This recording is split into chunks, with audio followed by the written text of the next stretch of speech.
오늘은 단체 강세 4482년, 배달 4358년, 양력 11월 9일, 음력 9월 20날, 이 시간은 11월 둘째 주 일요일 경일경배 시간입니다. 이번 주에 한백음께서 주신 말씀은 착함이 빠진 복은 재앙이다 라는 말씀입니다. 모든 일에는 이치가 들어 있습니다. 모든 일은 이치에 따라서 이루어져 나가게 되지요. 이번 주 말씀, 착함이 빠진 복은 재앙이다.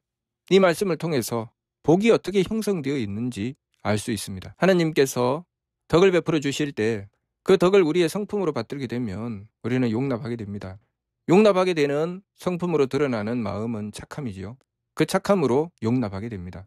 그래서 항상 하나님께서 복을 내려 주실 때 하나님의 덕을 받드는 우리의 성품이 있습니다. 우리가 하나님의 덕을 받드는 성품을 갖추지 못하면 우리는 용납하지 못하게 되죠.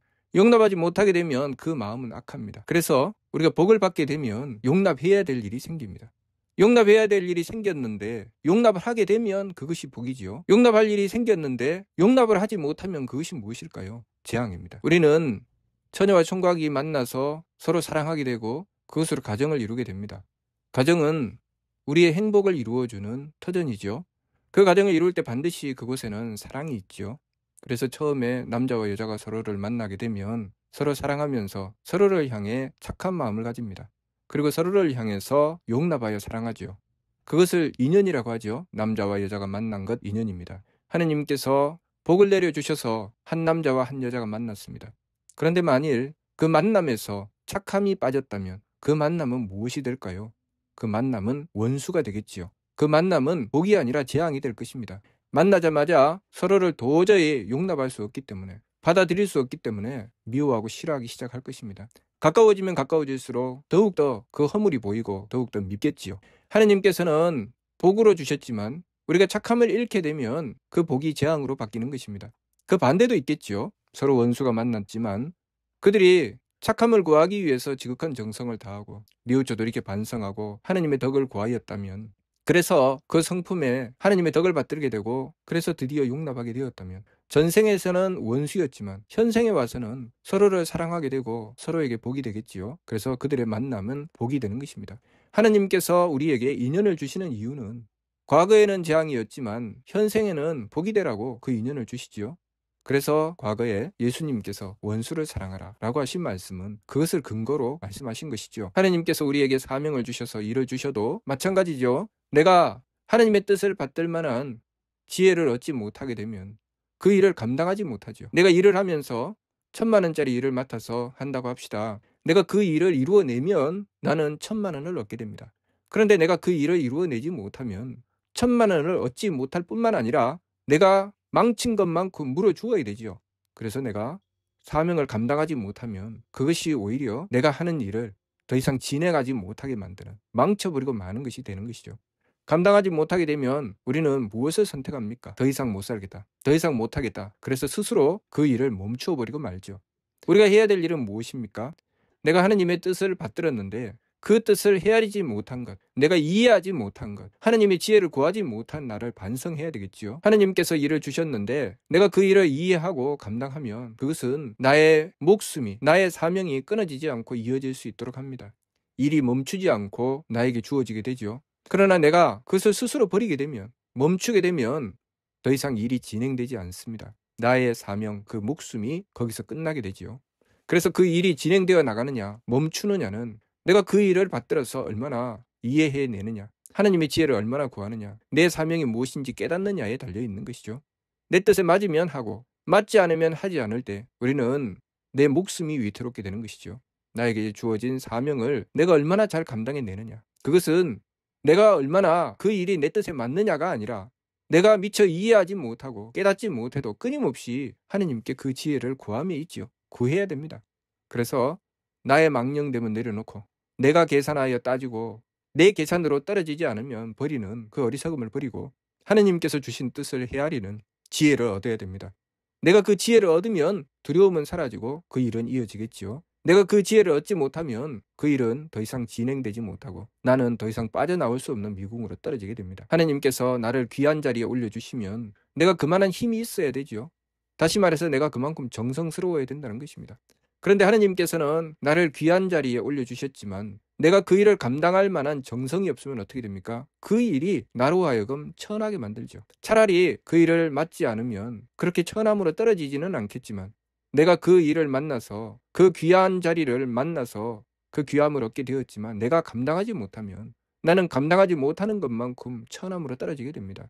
그러니 우리가 항상 하느님께서 복을 내려주실 때는 착함을 잃지 않기 위해서 정성 들여야 됩니다.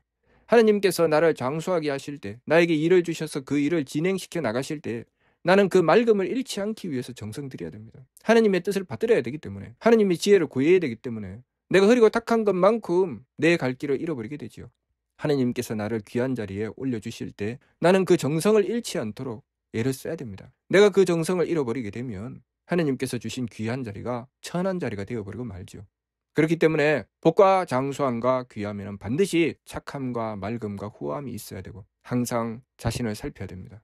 그 일은 남에게 있는 것이 아니라 자기 자신에게 있죠. 내가 얼마나 하느님의 덕을 받들었느냐, 그것은 내 성품에 있고, 내가 얼마나 하느님의 지혜를 받들었느냐, 그것은 내 목숨에 있고, 내가 얼마나 하느님의 힘을 받들었느냐, 그것은 나의 정기에 있습니다. 그렇기 때문에 우리가 하느님의 덕을 받들기 위해서 우리의 성품으로 용납하고자 하고, 하느님의 지혜를 받들기 위해서 우리의 목숨으로 이해하고자 하고, 하느님의 힘을 받들기 위해서 우리의 정기로 배려해 나가고자 해야 됩니다. 항상 상대를 만나게 되면 하느님께서 내려주시는 복을 만나게 됩니다. 그런데 그 복이 재앙으로 바뀌는 것은 그 상대에게 있는 것이 아니라 나에게 있죠. 그래서 나를 들여다보아야 되는 것입니다. 항상 상대를 만나게 되면 거기에는 장수함이 있습니다. 나의 일이 그것으로 인해서 이어져 나가게 되죠. 그러나 그 일을 멈추게 만들고 일찍 죽게 만드는 것은 상대에게 있는 것이 아니라 나에게 있죠. 내가 맑지 않아서 하느님의 뜻을 헤아리지 못하는 것, 하느님의 지혜를 받들지 못하는 것이 그 일을 멈추게 만드는 것이지 상대가 그 일을 멈추게 만드는 것이 아닙니다. 내가 상대를 만나면 거기에는 귀함이 있습니다. 그러나 내가 하느님의 힘을 받드는 정성이 없으면 그 귀함이 천함이 되어버리고 마는 것이죠. 그것은 상대에게 있는 것이 아니라 나에게 있습니다. 그래서 끊임없이 나 자신을 들여다보아야 됩니다. 내가 착한지 약한지, 내가 맑은지 흐린지, 내가 후한지 박한지, 하느님께서 나의 성명정을 키워서 더 복을 더해주시고 장수함을 더해주시고 귀함을 더해주시면 나에게 그만큼 용납할 일이 생기고 이해할 일이 생기고 배려할 일이 생깁니다. 그것이 나의 복이요, 그것이 나의 장수요, 그것이 나의 귀함입니다. 그런데 거기서 착함이 없게 되고 맑음이 없게 되고 후함이 없게 되면 그 복과 장수함과 귀함이 재앙과 일찍 죽음과 천함이 되어버리고 마는 것입니다. 착함을 지켜야 되고 맑음을 지켜야 되고 후함을 지켜야 되지요. 그것은 상대에게 있는 것이 아니라 나에게 있으니 끊임없이 나 자신을 들여다보아야 됩니다. 우리의 성품으로 하느님의 덕을 구해야 되고 우리의 목숨으로 하느님의 지혜를 구해야 되고 우리의 정기로 하느님의 힘을 구해야 됩니다. 내가 상대를 만나게 하시는 것은 하느님께서 복과 장수함과 귀함을 주시는 것이고 내가 그 상대를 재앙과 일찍 죽음과 천함이라고 여기는 것은 나의 악함과 탁함과 박함 때문이지요. 내가 능히 용납하면 그것은 복이요, 내가 능히 이해하면 그것은 장수하며 내가 능히 배려하면 그것은 귀함입니다. 하느님께서 우리에게 대덕과 대혜와 대력을 베풀어 주실 때 우리는 그 덕혜력을 그렇게 만나게 되는 것입니다. 그러니 나의 수준에 따라서 하느님께서 주시는 것이 때로는 복이 되고 때로는 재앙이 되며 때로는 장수함이 되고 때로는 일찍 죽음이 되고 때로는 귀함이 되고 때로는 천함이 되는 것입니다. 그것은 상대에게 있는 것이 아니라 오로지 나에게 있다는 것을 알아야 됩니다. 그래서 하느님께서 너의 성품으로부터 하느님의 씨앗을 찾아라 라고 하신 것입니다. 부처님 말씀처럼 우리가 살아가는 이 삶은 천상천하 유아독존입니다. 오로지 내가 하느님을 만나는 것이죠. 상대를 보며 이것은 복이야, 이것은 재앙이야 하는 것은 오로지 나를 상대로 보고 착각하기 때문입니다. 그것은 내 모습이지 상대의 모습이 아닙니다. 우리가 그것을 알아야 되지요. 항상 내가 상대를 볼 때 상대가 복이 되고 재앙이 되는 것은 나의 착함이요 나의 악함이라는 것을 알아야 됩니다. 상대가 나를 죽인다 살린다 하는 것은 나의 맑음과 흐림이고 상대가 나를 천대한다, 나를 귀하게 한다고 하는 것은 나의 후함과 나의 박함이라는 것을 알아야 됩니다. 그러니 그것이 상대에게 있는 것이 아니라 내가 얼마나 하느님의 덕혜력을 받들어내느냐에 있다는 것을 알아야 되죠. 이번 주 말씀, 착함이 빠진 복은 재앙이다. 그렇다면 복과 재앙은 누구에게 달려 있습니까? 나에게 달려 있죠. 상대에게 달려 있는 것이 아닙니다. 장수함과 일찍 죽음도 상대에게 달려 있는 것이 아니고 나에게 달려 있는 것이죠. 귀함과 천함도 상대에게 달려 있는 것이 아니라 나에게 달려 있는 것입니다. 우리가 이것을 받아들일 때 우리는 상대에게 끌려다니는 삶이 아니라 내가 주도하는 삶을 살아갈 수 있습니다. 그리고 그 모든 삶은 하느님과 나의 관계 속에 형성된다는 것. 나의 성명정에 하느님의 덕혜력을 받던 것만큼 그 모든 것이 온전히 이루어져서 복이 되고 장수함이 되고 귀함이 된다는 것. 그것을 우리가 바르게 깨달아야 되겠습니다. 이번 주 말씀, 착함이 빠진 복은 재앙이다. 무슨 뜻인지 이해가 됩니까? 마치도록 하겠습니다.